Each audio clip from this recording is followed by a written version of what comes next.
salve, muito boa noite. Nós estamos aqui nos estúdios da Rede Vida, diretamente de Brasília. Hoje tem frente a frente, seja bem-vindo.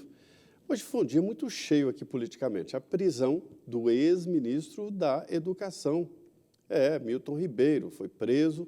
Também os pastores que acompanhavam o presidente Jair Bolsonaro. Isso provocou um debate político muito forte. Logo cedo, o presidente Jair Bolsonaro foi acordado com a notícia e depois o ministro Anderson Torres, da Justiça, foi lá e deu detalhes ao presidente Jair Bolsonaro do que estava acontecendo. E dizendo o seguinte, que no meio de um processo, uma prisão preventiva significa que há mesmo indícios fortes. E a reação natural do presidente Jair Bolsonaro foi dizer que não vai passar a mão na cabeça de ninguém. Aqui hoje, no Frente a Frente, o deputado José Medeiros, ele é do PL do Mato Grosso. Deputado, a gente viu hoje assim, dois movimentos de CPI. Nós já falamos aqui, que é a CPI, que já conseguiu as assinaturas no Senado Federal para investigar a educação. A gente não sabe se será instalada. O requerimento já tem as assinaturas. E a da Câmara? Está sendo articulada para investigar o próprio governo, quer dizer, o governo querendo se investigar? Então, na verdade, o que tem sido debatido e que boa parte da população quer saber o que tem dentro dessa caixa preta da montagem de preços da Petrobras. E gastos. E gastos.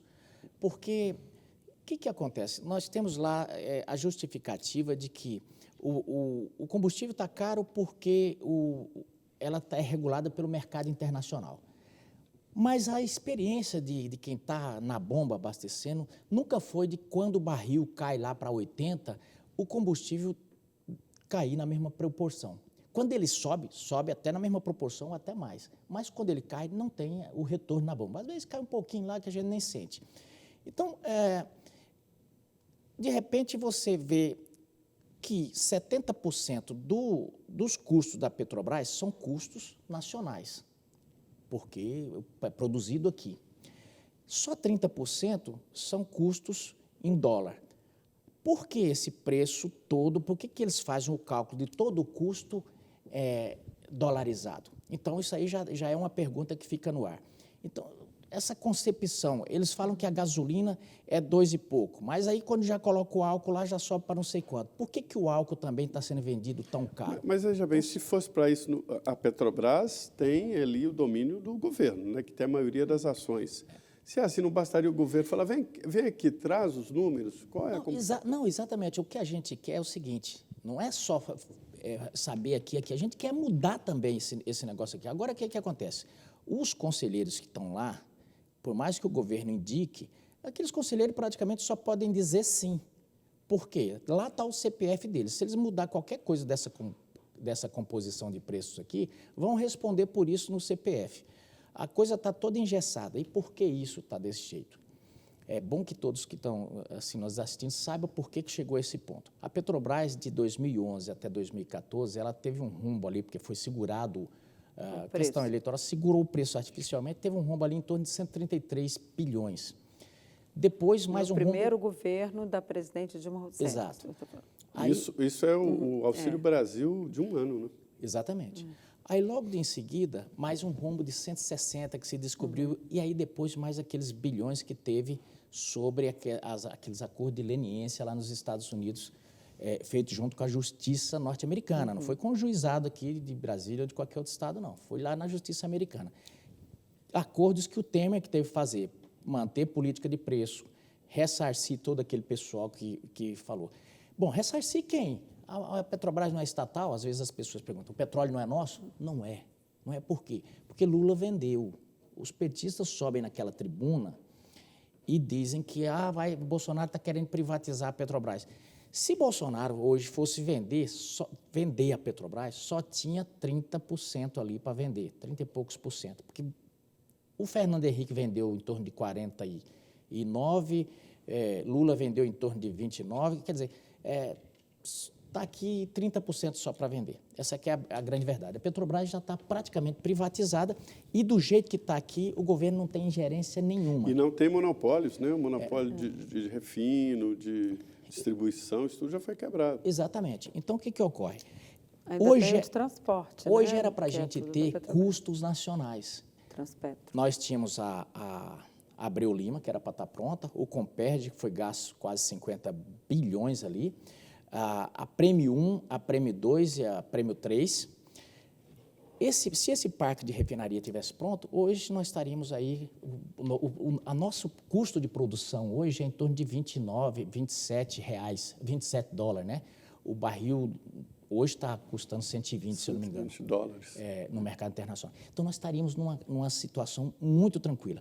Mas aí, é o que eu tenho, eu faço sempre o contraponto com o pessoal do PT, é o seguinte, como é que eles têm coragem de falar em Petrobras quando eles arrebentaram o parque de refino no Brasil, quando eles deixaram a empresa quebrada e quando eles deixaram essa bomba que está toda engessada aqui. Quer dizer, o que o presidente está tentando fazer é desarmar essa mina que está aqui, tentando colocar o Caio Mário lá, que tem experiência, para poder a gente conseguir trocar a diretoria, fazer com que tirar essa paridade do preço internacional sem causar um prejuízo para a empresa. Mas é porque hoje ontem o ministro Saxida Sim. disse que, olha, a empresa é que define o preço, não o governo. Exato. Não E é o hoje governo que determina. Exato. Então, é possível fazer essa interferência toda e é o que a gente já teve de informação ali da área econômica do governo, nos bastidores, é que, olha, nós não vamos fazer nenhuma interferência na empresa. Daí o estudo dos vouchers para motoristas de aplicativo, taxistas, caminhoneiros. Para que lado o governo vai? Vai interferir ou vai o lance é o seguinte, existe, dar os vouchers? Tem certos momentos que o técnico vai até certo ponto e aí daí um ponto a política tem que chegar. A política existe justamente para que os cristais não se quebrem. Existe a população, existe a técnica do Estado. Se não houver a política no meio, isso aqui vira uma convulsão. Se você deixar só técnico, esse lado aqui arrebenta e mata esse povo tudo enforcado. Põe tudo na Bastilha, tipo fez lá na França. Por quê? Esse lado aqui foi feito para dizer não. Todo técnico está lá para dizer não. Ele quer cortar gastos. Esse povo aqui precisa viver. Ele precisa cozinhar, ele precisa abastecer o carro, ele precisa viver. E essa galera aqui, ele não está muito preocupado se como é que a banda está tocando. Ele está olhando se as planilhas, se os números estão fechando. Mas tem hora... Pois é. Tem hora que as coisas... E o que é que o Congresso está fazendo? O Congresso, no momento que eles chegarem e falar não tem como mexer, nós estamos dizendo tem. Nós vamos mexer na lei das estatais. E vai mexer mesmo. Isso já é uma decisão tomada? Isso já foi definido essa semana com o presidente Lira? Exatamente. O presidente Lira já sinalizou... vai mexer na lei E das o que vai mexer na lei das estatais? Já está definido? Seguinte, onde é que vai mexer? Vai mexer aqui nesse conselho da Petrobras, que o governo não podia mexer. Para ampliar, para mudar? Vai poder para trocar. Né? E trocar também o regimento interno vai poder trocar os diretores, vai poder né? mexer no estatuto, vai poder mexer em tudo, entendeu? É porque a lei das estatais foi uma garantia, né? Contra, inclusive, políticos e ex-políticos. Exatamente. As estatais se transformaram em cabide de emprego para o pessoal do acontece? PT, que ia perdendo o emprego. E tem hora que o remédio, se a dose é muito grande, você acaba contaminando É aquele negócio de vai jogar a água, joga o bebê junto.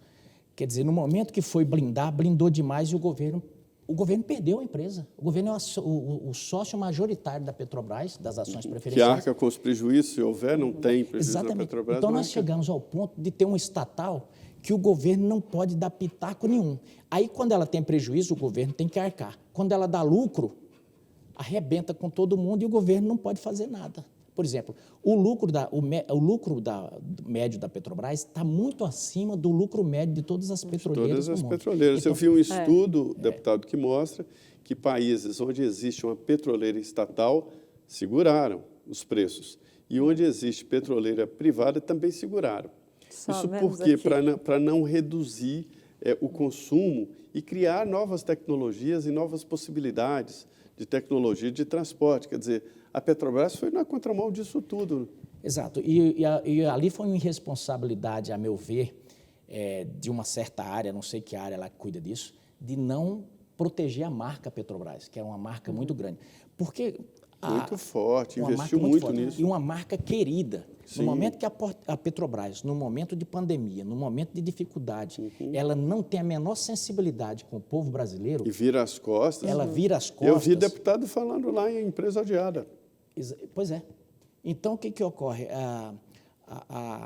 O amor do brasileiro, ele fica com um desencanto e fala, poxa, mas essa empresa era nossa. E aí você acaba falando, olha, privatiza essa coisa logo, porque pelo menos quando ela dá prejuízo, eu não tenho. Mas aí privatizar é preciso ter um preparo, senão a privatização de um monopólio. Lógico. Você não pode. Deus me livre de privatizar um monopólio. Você, para privatizar aqui, você tem que repartir e de pôr concorrência, senão é Deus me livre. Há uma proposta que foi apresentada ao presidente Jair Bolsonaro, não é uma decisão de governo, né? E nenhuma definição, apenas uma proposta apresentada ao presidente de fazer como no caso da energia elétrica. Quem define reajuste é a ANEEL. Então, levar para a ANP, que é uma agência, Agência Nacional de Petróleo. Isso poderia também ser estudado, né? Olha, é que nem estava um debate lá na Câmara sobre a questão da energia, e aí chegou um distribuidor, chegou lá e falou para um deputado, lá falou, deputado, o senhor não podia brigar com a gente, o senhor tem que brigar com a ANEEL. O nosso lucro, ele é limitado, nós temos um lucro limitado a tantos %. Então, o senhor não pode brigar falando que nós estamos lucrando muito. Nós estamos lucrando o que está lá, de acordo com a lei. Nos contratos. Nos contratos. Claro. E aí... E a ANEEL que fiscaliza e regulamenta. E aí, o que o deputado respondeu? Não, exatamente. A discussão que ficou lá foi essa. É um modelo a se copiar, de repente, para os combustíveis. E aí se perguntar, para quem a ANP está servindo mesmo? Porque a agência é criada para proteger o consumidor. Aonde está a ANP? A ideia das agências é essa. Essa ideia que foi levada ao presidente, que o Zé Maria trouxe aqui para nós, essa ideia já tem, enfim, uma aprovação na Câmara? Ou, por enquanto, não vamos mexer com isso, porque já está muita confusão nessa área, vamos esperar, tentar resolver de outra forma. Na verdade, o presidente Arthur Lira, e eu acho que ele está conversando, eles estão conversando também com o presidente Rodrigo Pacheco, eles estão querendo uma coisa bem emergente. Nesse momento, está pensando mais emergente. Ele está pensando mais em quem tem que cumprir. Então. Ele está querendo, assim, fazer não só o voucher, mas outras medidas também. Ele está pensando no cara que tem que comprar o bujão daqui a uma semana. Quais são as outras medidas? Que tem ali a ampliação do Vale Gás, tem esse voucher que eu já ouvi falar hoje, R$1.000 esse voucher. Olha, é isso? Desde de usar os mecanismos tributários de contenção dessas coisas, de intervenção tributária que é legal, a contenção, essa lei do ICMS que a gente está votando aí, isso vai ajudar também. Esses vouchers aí do gás, né? E, lógico, essa lei das estatais que a gente está votando, né? Que aí demora mais um pouquinho. E isso já vota na semana que vem? Eu creio que sim, porque ele mandou... Eu acabei de receber no celular ali uma notícia, ele colocou as audiências da Câmara, as sessões da Câmara, de segunda a sexta-feira agora. Da semana que vem. Da semana que vem. Porque daqui a pouco é recesso, exatamente, né? Campanha. Então, como os fatos se tornaram urgentes, se assoberbou a carga de trabalho, ele colocou toda semana agora. Então, não tem mais aquele negócio de indicativo que vai começar a discutir já esse projeto. Vai. O projeto prevê o aumento de imposto sobre o lucro da Petrobras, o aumento também a taxação da exportação de petróleo bruto, né? Exatamente. Para evitar exportar e favorecer o refino aqui no Brasil, né? Usar esses mecanismos de tributário de intervenção econômica mesmo. Os líderes estão no sentido do presidente da Câmara? Você acha que vão apoiar? O presidente Arthur Lira, ele tem é um líder muito que conduz muito sensato, e ele acaba só entrando nesses momentos que... Então, quando ele chama para tocar um assunto, geralmente as pessoas acompanham porque é assunto...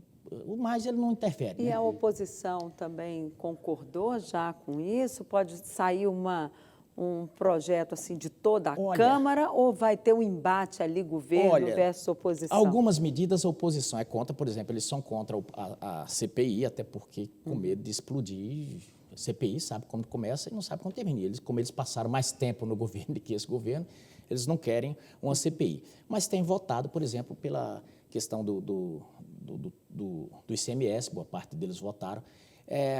boa parte tem votado em relação a isso. Embora torça para que não aprove, porque eles têm medo disso aí ter algum ganho eleitoral. Mas lá o presidente da Câmara, ele não tem pensado nisso, tem pensado que pessoas estão precisando realmente abastecer o bujão. A situação está difícil mesmo, né? O senhor tem ouvido muita reclamação, deputado? Não, bastante, né? Porque a gasolina... A coisa está feia? O combustível, Tá ele muito tem pesado. impacto. Ele tem impacto direto, não tem jeito, em tudo, em tudo. Então, a nossa preocupação, ela vem há algum tempo já vinha porque o dólar estava matando e agora esse combustível explodiu de vez. Ok, nós vamos para um rápido intervalo. Eu convido você a permanecer aqui com a gente, nós temos muito assunto para tratar aqui hoje e voltamos em 2 minutinhos. Não saia daí.